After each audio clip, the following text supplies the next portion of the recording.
ng cases na ipa-file ang opisina for preliminary investigation. Ito ay laban kay Edwin Garjola, isang congressman na contractor. Ilang counts yun?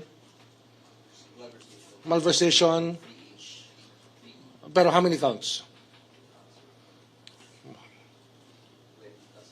Oh, marami. 20 plus counts of malversation.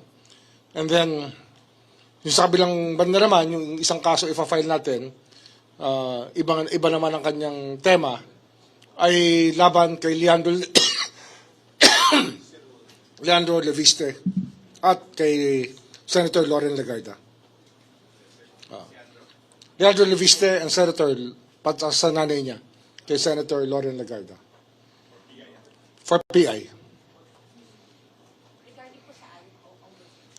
Yung unang kaso, contractor yon, yung yung mga ginawa niya na self-dealing sa loob ng Kongreso, tsaka yung trabaho na hindi dapat ginagawa ng isang congressman, ay ginawa niya. Alam na, contractor, di ba?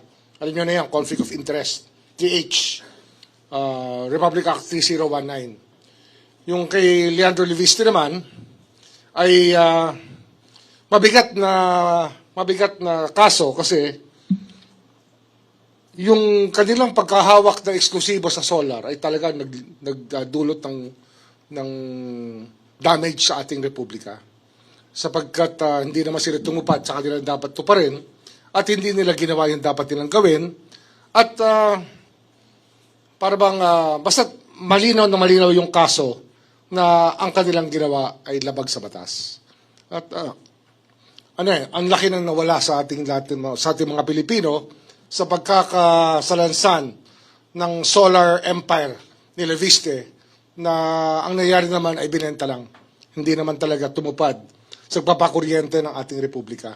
Kasi kumuha sila ng exclusive exclusive service contracts na sa buong Pilipinas na sila lang ang maaaring mag-produce at gumamit at magbenta ng solar energy.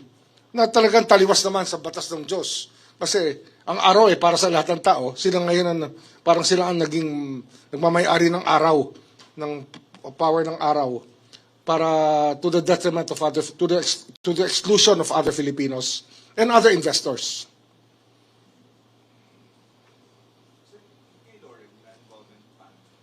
Kay Loren, kasama siya kasi hindi naman makukuha ng 21-year-old, 21 lang si Leandro nun eh. Yung prangkisa na exclusive, kung hindi tinulungan ng nanay niya na chairman noon ng Finance Committee ng Senado. Parang appropriations yan ng House, Finance Committee ng Senado.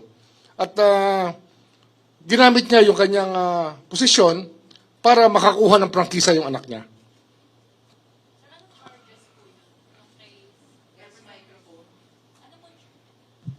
Evan Alvarez po, UNTV. Ano pong charges yung PPI po kay Senator Loren and Representative Leandro? Plunder, tapos sa 3019, 3H, 3I, 3E. Conflict of interest is one of them. Ombudsman, good afternoon po. Isa Umali from DZWB.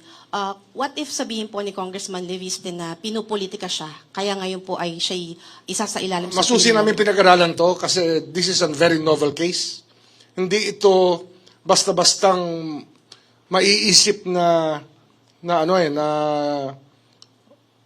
dapat gawin. Pero pag pinag-aralan mo yung nangyari sa ating energy sector sa Pilipinas, talaga nag-suffer tayo sa ginawa nila. Kasi nga, nung buong mundo ay nagsosolar na, ang China at ang lahat ng buong mundo ay nagsosolar na, dito, kinuha nila yung exclusivity na solar. At saka may mga project talagang hindi matuloy-tuloy at hindi ma-on-stream, hindi magamit dahil pinipigilan sila ng Department of Energy dahil mayroong exclusive contract. Nangyari yan sa lalawigan ng Cavite. Nagkaroon kami ng isang 80-hectare solar field. 40 ba? 40 to 80 hectares sa loob ng EPSA na hindi nabigay ng feed-in tariff na fit dahil may exclusive na ang mga itong exclusive franchise na dapat dumaan ka sa kanila para makagamit ka ng solar. Sipin nyo yun, para makagamit ka ng araw, magpapaalam ka sa kanila.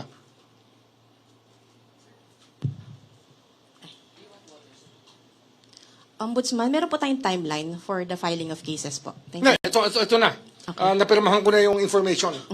Ay, yung 4PI, hindi yung information, sorry. Napirmahan ko na yung yung charge sheet para maano sa PI. At di ba meron tayong mga ghost projects na binitira. Dito, ghost electricity. Pangako nila magpo-produce sila ng kuryente. Pangako nila sa Philippine Energy Plan, nakalimbag itong dapat production na gagawin ng solar. Pero hindi nila ginawa. Binenta lang, kumita lang ng pera, pero hindi nila ginawa. Kung meron silang ginawa, kakaunti, kakarampot.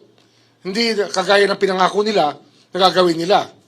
Kasi nga, ang ating yung ating energy mix, yung ating energy projections, especially Department of Energy, it relies on projections on how much power we will need as a country.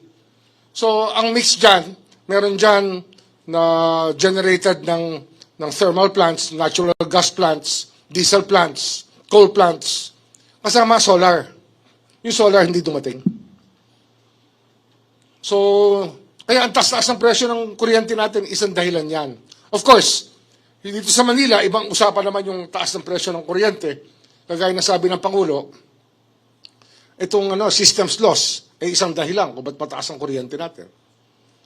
Pero itong solar na to, na dapat pinroduce at in-accomplish ni Leviste sa kanyang pagkakuha ng prangkisa, ay hindi, naging ghost electricity. Kuryenteng hindi talaga kuryente. Nakuryente lang tayo, ika nga.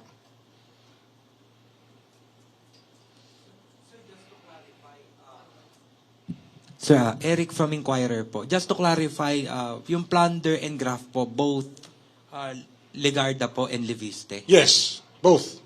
Both. Then, sir, may amount po ba tayo? How much amount yung involved dun po sa mga contract? 10 billion. 10 billion. Thank you po. 10 billion. Pero bukod pa yan sa projected na damage talaga sa atin. Hindi, yung 10 billion, yun lang yung sa contract lang yan no? Pero yung nawala sa atin ay hundreds of billions sa ating mga Pilipino.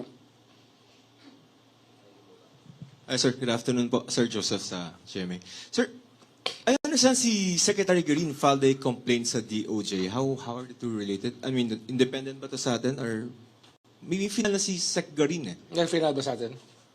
So, Is it part of the Leviste investigation? Sa DOJ siya file.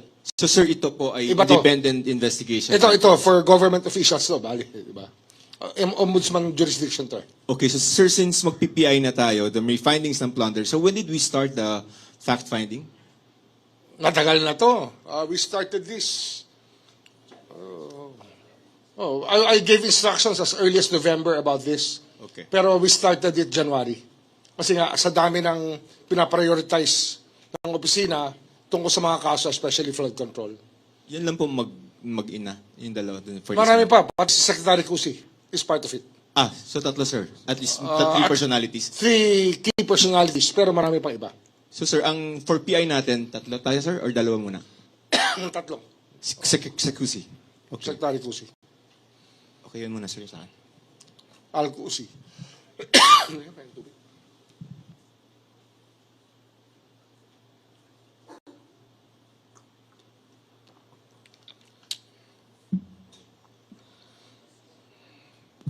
Wala nang talong. Okay na. Sir, marami.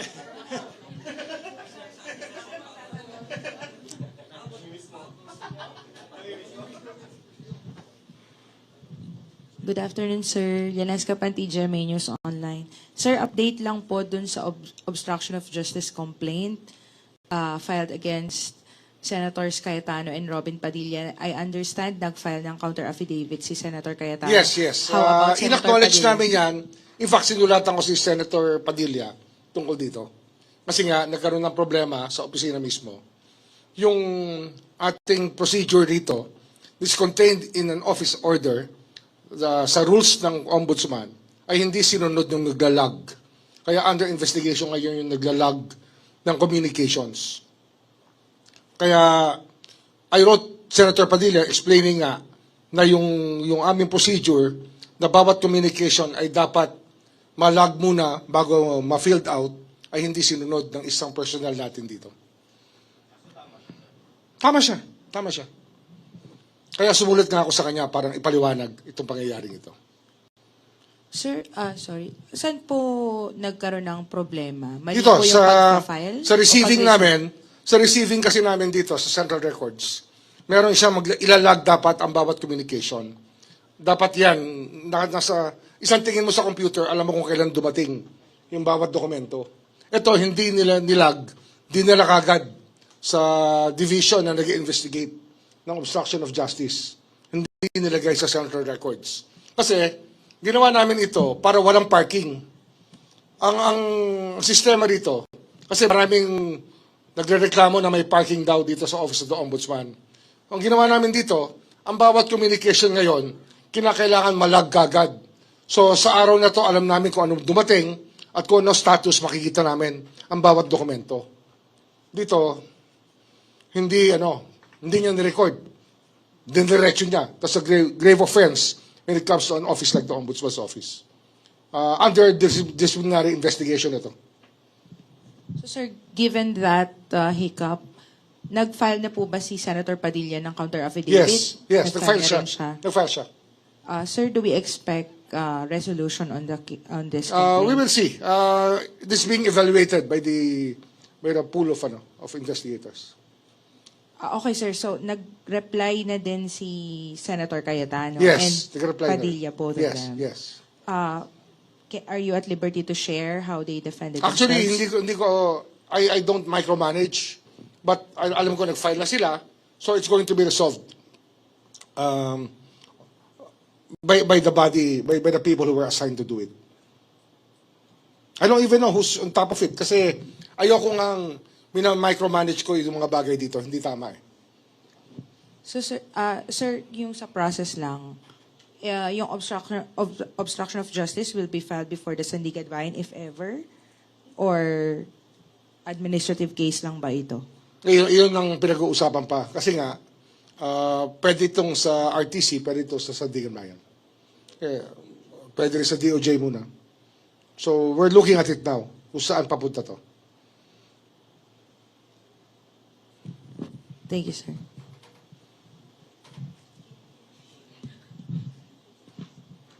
Juan Antonio po from IBC News. Ombudsman, hingi lang po kami ng update regarding po doon sa mga documents and evidence na sinubmit po ni Senator Ping Lacson regarding po sa flood control sa Taguig. Meron na po ba kayong... Nakakakuha lang namin ng... may nagsabi lang sa akin kanina, habang ako'y nanananghali, na dumating na sa amin yung information na pinadala ni Senator Lacson. I-evaluate pa. We're evaluating it kasi nga, iba-ibang standard tayo. Andito ang standard kasi dito, kinakailangan, bago namin i-file, alam namin kompleto pati ebidensya. TJ Mendoza po from Net25. Ombudsman, yung ano lang po kay Romualdez, if ever meron na pong update and nasaan na po yung Well, face na po. PI na siya. PI na siya. So we expect the counter affidavit to be delivered here within the next few days. Dapat this week, mag-file na sila ng counter affidavit. Kasi last week pa yun. 8 days ago ba yun? 8 days ago yun. Or 7 days ago. 8 days ago. How about yung kay Sen Cheese po? PI? Still undergoing PI. Yung kay Congressman Leviste, Ombudsman, available po ba yun or... Non-bailable ang plunder. So, Pati yung kay Mr. Garjola, kay Congressman Garjola, non-bailable yun kasi malversation naman. Short lang. Kay Kong Cordiola, any circumstances lang, sir? Short, brief description of the circumstances? Magre-release kami ng press statement. Okay. Sir, kay Speaker Martin. So, kailan po natin napadala yung subpoena? Ay, yung order, Order to s- file a counter Yes. affidavit. Friday siguro yun, no? Friday. Friday, last week. So, yun po yung reckoning natin ng 15 days. Yes. Sir, pahingin lang namin kayo ng reaction kasi his camp recently issued a statement, no? Basically on the use of the former bodyguards. Parang bakit daw po ginagamit yun against We're him. not here to discuss the evidence that we are using against these people. Hindi namin pinag-uusapan yun. We leave it to the courts and to the panel of investigators to appreciate the veracity and value of the evidence that we are producing. Pero sir, ihimayin ko lang. There were 18, pero ang ginamit niya lang po is 8, di ba? And Walo this lang. underwent a rigorous, maybe, vetting? Tama ba? Pinag-aralan talaga yan. Pinag-aralan ng gusto yan. So hindi po yung 18 na yung Hindi dinidiscredit. yung 18. Kasi yung 18 nga, imposible yun eh. The impossibility of having 18 people for 2 years together, doing everything together for 3 years, na hindi sila naghihiwalay, na parehong-pareho lahat na nakita nila.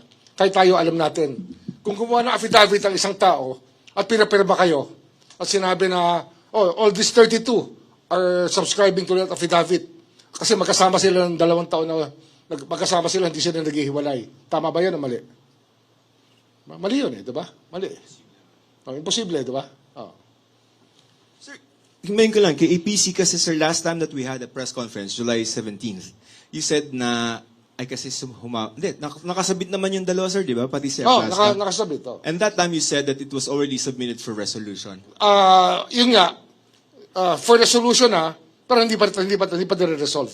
Okay. It's still being resolved. 60 days naman usual, sir, no? Yeah, Matagal. yeah. Okay. 60-day period. Okay po. Yun muna, sir. Okay? Sir, may we get confirmation lang po if suspended po si San Pablo Vice Mayor Justin. Yes. The mayor and vice mayor are both suspended.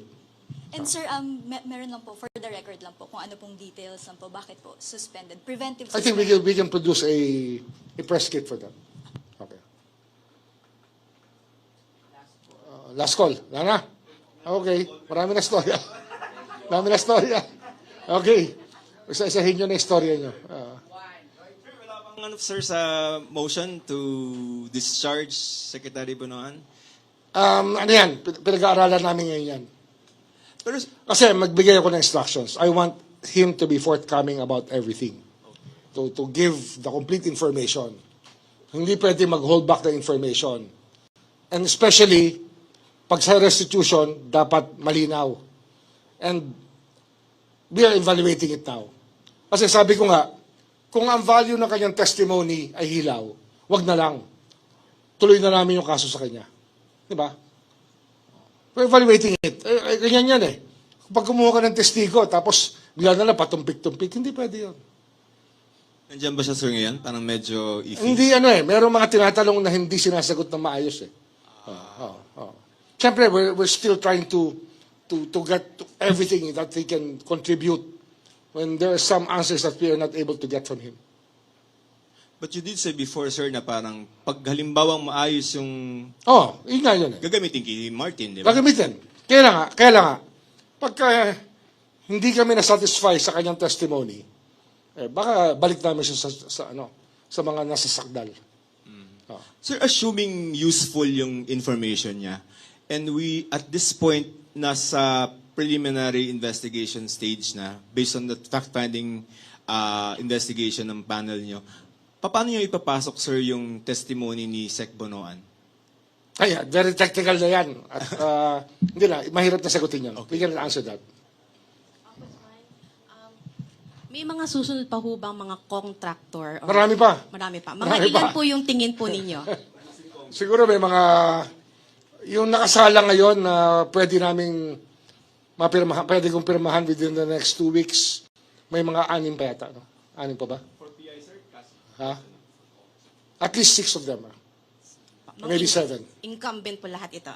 Mga incumbent to, meron naman tapos na may kaso pa rin. Meron doon may kaso na hindi siya nakaupo ngayon dahil nag-graduate na siya. For PI din po. PI rin. Thank you po. So, tuloy-tuloy ito. Huwag kayo mag-alala. May mga balita pa rin parating tungkol dito. Na? Okay, thank you very much.